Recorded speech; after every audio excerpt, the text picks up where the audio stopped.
10 शत्रु जो दशहरे में जुड़े होते हैं, जिन्हें हम रावण के 10 सिरों के रूप में देखते हैं, या महिषासुर और दुर्गा के अंदर जो क्लैश हुआ था, जो युद्ध हुआ था, उस रूप में भी जानते हैं। जो लोग आई को, सेल्फ को, सेल्फिशनेस को चुनते हैं, वो अपने ज्ञान को दिल से, हृदय से नीचे तक रोक लेते हैं। अहंकार इंसान का ऐसी बड़ी चीज है जो उसके अंदर लगातार क्रोध को उत्पन्न रखता है। जब तक जीवन में आप एक बिंदु पर ध्यान केंद्रित नहीं कर रहे, आप किसी काम पे फोकस नहीं कर पाएंगे। जब मैं आई से, मैं से हम बन जाऊंगा तो मैं जुड़ जाऊंगा।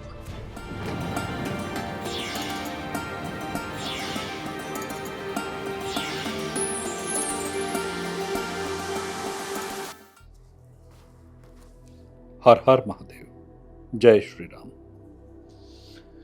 दशहरा ऐसा त्योहार जो अपने आप में एक सीख है अपने अंदर के 10 रिपुओं को हराने की। दशहरा एक ऐसा त्योहार है जिसमें आप अंदर के रावण पर राम की विजय प्राप्त कराते हैं।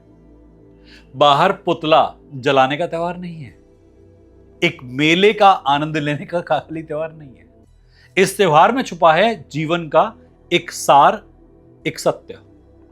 हमारे जीवन के अंदर 10 रिपु होते हैं, 10 ऐसी त्रुटियां होती हैं जिसे अगर जीवन में हम संतुलित कर लें या हटा दें तो जीवन काफी बैलेंस हो सकता है, बहुत स्थिर हो सकता है।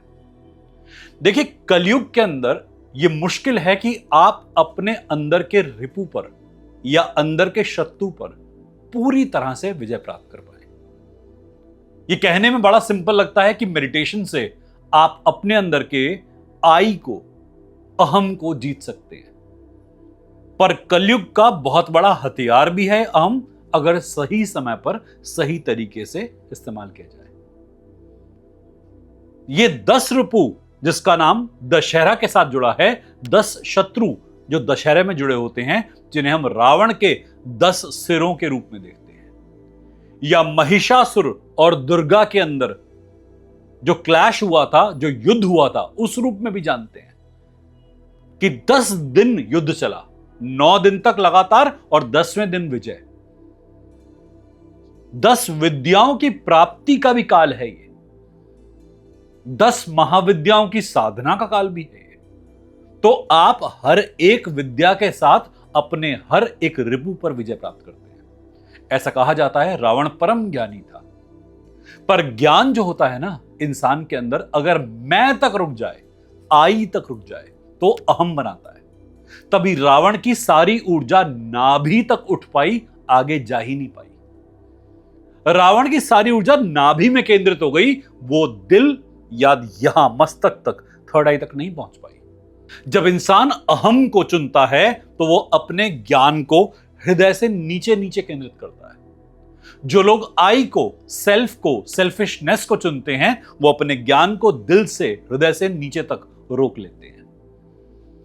हमारे लोअर 3 चक्र फिजिकल चक्र कहलाते हैं, जो हमारे निचले 3 चक्र होते हैं वो भौतिक कहलाते हैं। दिल से ऊपर के 3 जो होते हैं आध्यात्मिक कहलाते हैं।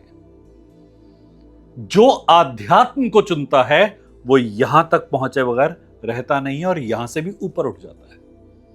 पर जो इंसान संसार को चुनता है, जो सेफ्टी, सिक्योरिटी, मैं को चुनता है, वो अपनी नाभि से निचले भाग को केंद्रित करता है।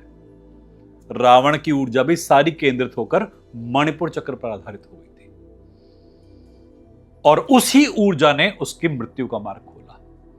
हमारे अंदर 10 ऐसे शत्रु हैं, अगर इन्हें कंट्रोल कर लिया जाए तो इंसान अपने मोक्ष के मार्ग पर जा सकता है, अपने अंदर के राम की प्राप्ति कर सकता है, मन के अंदर अपनी आत्मिक दुर्गा को, महिषासुर के ऊपर विजय प्राप्त कर सकता है।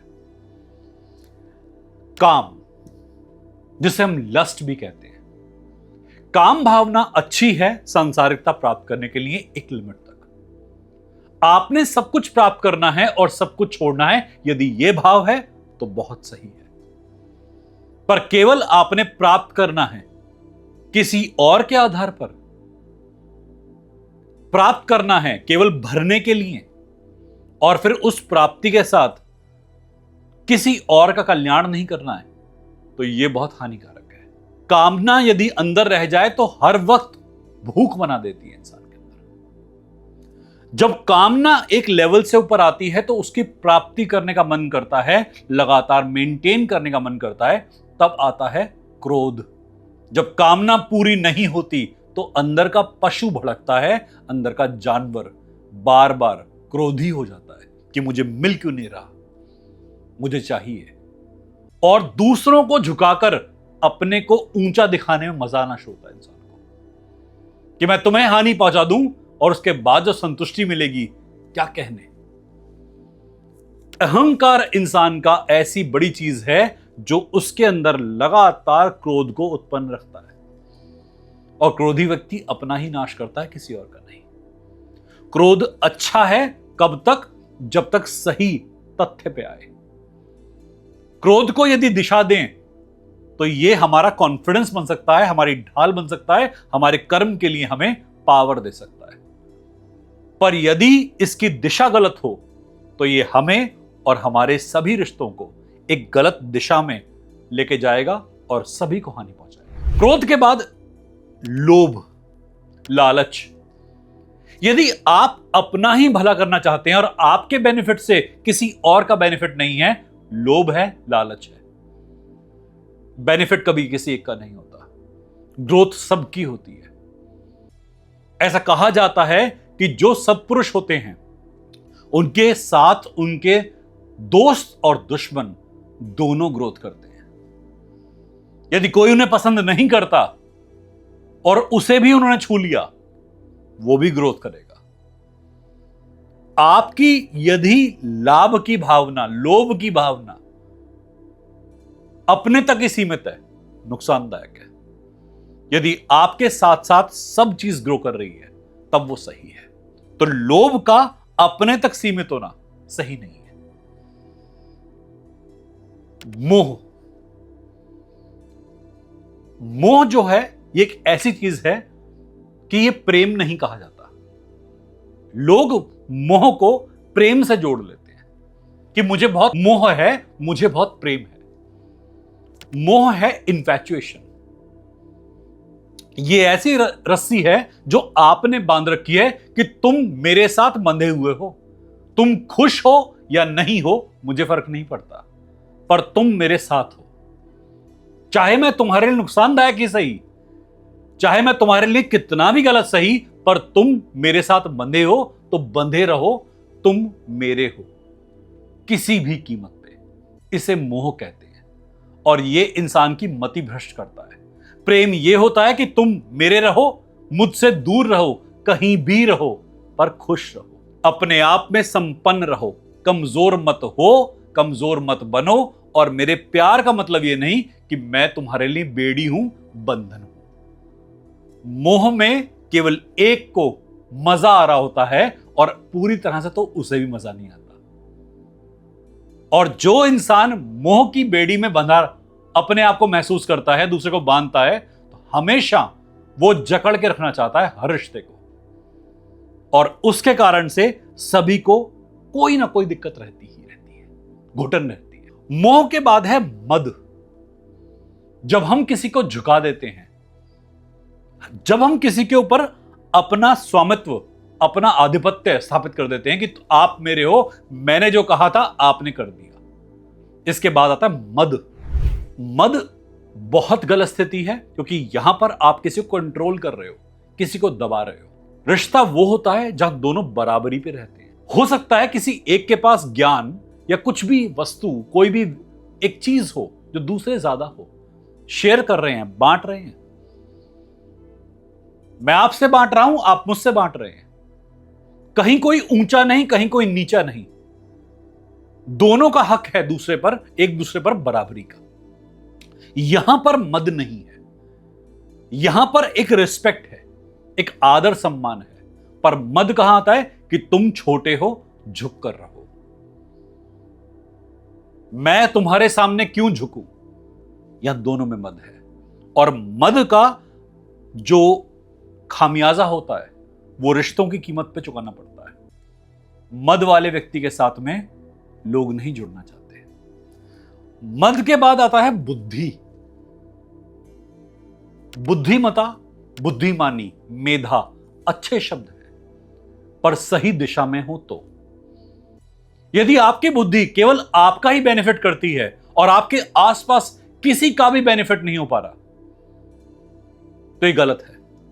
लोग कहते हैं मैं तुमसे प्यार करता हूं, मैं मन में तुम्हारे लिए अच्छा करता हूं, पर मैं बाहर से अच्छा कर नहीं पाता, क्योंकि अंदर भी आपके द्वैत है, डुअलिटी है। आप बुद्धिमान हैं, जब बात आपके चुनाव की आती है तो आप सही काम का चुनाव करते हैं, पर जब बात दूसरे की आती है आप गलत चुन रहे होते हैं। ऐसा होता ही नहीं कि यदि आप किसी के लिए अच्छा सोचें और रिजल्ट बुरा है। पूरा हक है हर इंसान को फिर चुनाव करने का, क्योंकि जिसके पास बुद्धि इस स्तर की हो गई वो केवल अपना ही फायदा करेगा, वो दूसरों के लिए सही डिसीजन नहीं ले पाएगा, और एट लास्ट वो अपने लिए भी सही डिसीजन नहीं ले पा रहा। परिवार के अंदर यदि कोई बुद्धिमाती या बुद्धिमान ढंग से अपनी बुद्धिमता को इस्तेमाल करें, परिवार की ग्रोथ निश्चित है। कोई भी दुखी नहीं होगा इस परिवार में, क्योंकि कई बार बुद्धिमानी बहुत जरूरी है। एक परिवार को खींचने के लिए स्पेशली कलयुग में बुद्धिमता की बहुत आवश्यकता है, पर कहीं से कहीं तक ये दूसरों को हर्ट ना करे। बुद्धि के बाद में हमारे पास आता है मत्सर्य। किसी के पास कुछ है, किसी के पास कुछ नहीं है, यहां कंपैरिजन कैसा? आपके पास अपनी महानता है, मेरे पास अपनी महानता है। आप अपने लेवल पे हैं, मैं अपने लेवल पे हूं, दोनों इंपॉर्टेंट है। ऐसा कैसे हो गया कि आप इंपॉर्टेंट नहीं या मैं इंपॉर्टेंट नहीं? हो सकता है कि आपके अनुसार कुछ मेरा फ्रेमवर्क हो जो सही ना लग पा रहा हो, मेरे अनुसार आपका फ्रेमवर्क हो सही ना लग पा रहा हो, पर दोनों की अपनी अपनी रेलेवेंस है। अगर ये यूनिवर्स के अंदर दो डिफरेंट लोग एग्जिस्ट कर पा रहे हैं तो यूनिवर्स ने दोनों को सिलेक्ट किया है। जो भी इररेलेवेंट होगा, किसी काम का नहीं होगा, यूनिवर्स हटा देगा उसे। हमारी बुद्धिमता, हमारे अंदर का मत्सर्य ऐसा नहीं होना चाहिए कि आप और मैं दोनों में से किसी एक का चुनाव होगा। आप मुझे देख के चिढ़े, मैं आपको देख के चिढ़ूं, आप मुझे देख के इनसिक्योर हो, मैं आपको देख के इनसिक्योर हूं। क्यों हो सकता है ऐसा? सब लोग बराबर नहीं होते, हर किसी के अंदर अपनी अपनी स्पेशलिटी होती है, पर बात यह कि हम उस स्पेशलिटी को ढूंढते रहते हैं, वहां तक पहुंच नहीं पाते। यदि आप अपने अंदर की स्पेशलिटी को पहचानना शुरू कर देंगे, अपने मैं को थोड़ा साइड करके, आप देखिएगा आपको जिंदगी में कभी कॉम्पिटिटिवनेस फील ही नहीं होगी। आप कंपटीशन में सक्सेसफुल होंगे बिना इस भावना के कि मुझे किसी को हराना है। आप एग्जाम क्रैक करेंगे बिना इस भावना के कि कल को जब जॉब मिलेगी, रैंक मिलेगी, तो मैं किसी को नीचा दिखाऊंगा। आप सम्मान करेंगे सामने वाले का। कद में तो ऊंचे होंगे बट झुकना जानते होंगे। तो मत्सर्य जो होता है, जो एनवी होती है, ये इंसान को खोखला कर देती है अंदर से। इसके बाद आता है चित्त। चित्त आपके अंदर की एक विल है। विल अगर सही दिशा में हो तो ये बहुत बढ़िया कैरेक्टर है एक इंसान के अंदर का। पुरुषार्थ की भावना है, कुछ कर गुजरने की भावना है। पर अगर विलफुलनेस गलत डायरेक्शन में चली जाए, चित्त आपका भटक जाए, आपका ध्यान हर वक्त किसी एक प्रकृति का, एक प्रकार का बन जाता है। आपकी मनस्थिति ऐसी रहती है कि आप बैलेंस को कभी समझ ही नहीं पाते, ना अपने ना दूसरों के। अपनी एनर्जी का दुरुपयोग करते रहते हैं, और चित्त जब बैलेंस नहीं होता तो इंसान ध्यान नहीं कर पाता, इंसान समाधि को नहीं समझ पाता, शांति को समझ नहीं पाता। और जिसके पास ध्यान नहीं, समाधि नहीं, शांति नहीं, उसके अंदर लगातार एंग्विश, एंग्जाइटी, डिप्रेशन जैसी चीजें बंदी रहती है।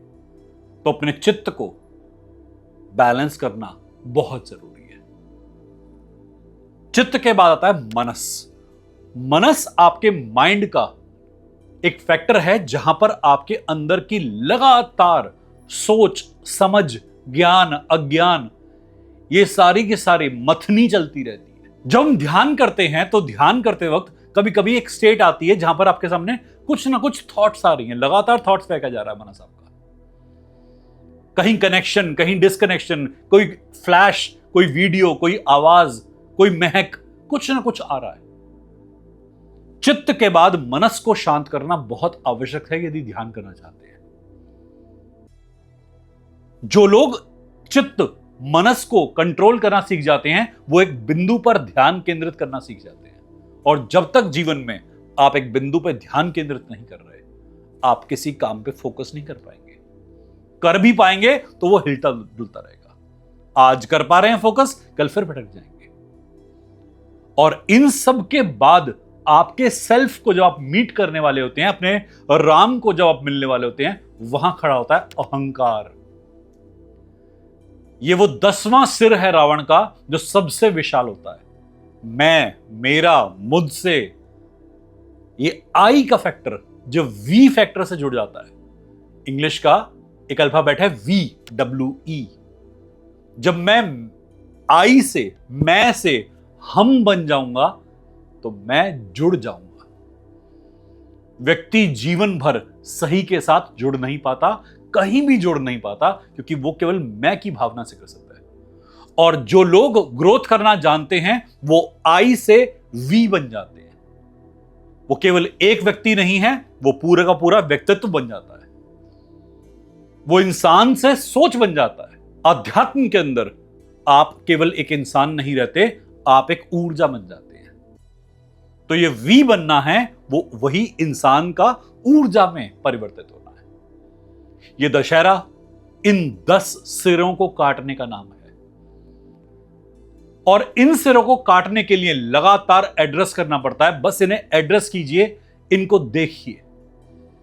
यदि आप इन सिरों को एड्रेस करना सीख जाएंगे, देखना शुरू कर देंगे, आप देखेंगे कि आपके अंदर लगातार परिवर्तन आएगा। क्रिटिसिज्म कोई सॉल्यूशन नहीं है। कई लोग अपने आप को डेली क्रिटिसाइज करते हैं। क्रिटिसाइज नहीं, एनालाइज करना जरूरी है। और साथ में मेडिटेशन, बस अपनी सांसों पे ध्यान। जैसे ही चित्त शांत हुआ, मनस शांत होगा, अहम शांत हो जाएगा और आप गहरे ध्यान में चले जाएंगे। और जैसे ही गहरे ध्यान में गए, आपके सामने राम अपने आप आ जाएंगे। उम्मीद करते हैं दशहरा कुछ अवेकनिंग के साथ में आएगा, जागरण के साथ में आएगा। इस दशहरे को पूरी तरह से धूमधाम से मनाएं, पर अवेकनिंग के साथ। हम सभी आपके साथ हैं। हम सभी आपको हर दिन, हर पल के दशहरे की शुभकामनाएं देते हैं। जय श्री राम। हर हर महादेव। हर हर महादेव। एस्ट्रोलॉजर्स पर लाखों रुपया खर्च करा, कुछ समाधान नहीं मिला। रेमेडीज बहुत करके देख ली, नाम चेंज करके देख लिया, कुछ नहीं मिला। अपने लिए बहुत सारे जुगाड़ करे, नग पहने, मालाएं पहनी, वेस्ट गया। कई बार डॉक्टर्स को पैसे दिए, बीमारियों पे खर्च करा, कुछ फायदा नहीं मिला। ऊर्जा वैसी की वैसी। क्या कोई समाधान है? हाँ, समाधान है। ला रहे हैं फिर से ऋषिकेश रेकी रिट्रीट। मैं डॉक्टर सिद्धार्थ भारद्वाज आप सभी का स्वागत करता हूं इस साल फिर एक हमारे आयोजन में, जहां पर आप अपने आप को, अपनी ऊर्जा को पहले से बढ़ा सकते हैं संकल्प शक्ति के साथ में। अपने आप को एक बेहतर इंसान, बेहतर हीलर में तब्दील कर सकते हैं, खुद के डॉक्टर बन सकते हैं। आइए ज्वाइन करते हैं इस साल फिर से ऋषिकेश रेकी रिट्रीट को और अपनी ऊर्जा को और आगे तक बढ़ाते हैं। हर हर महादेव।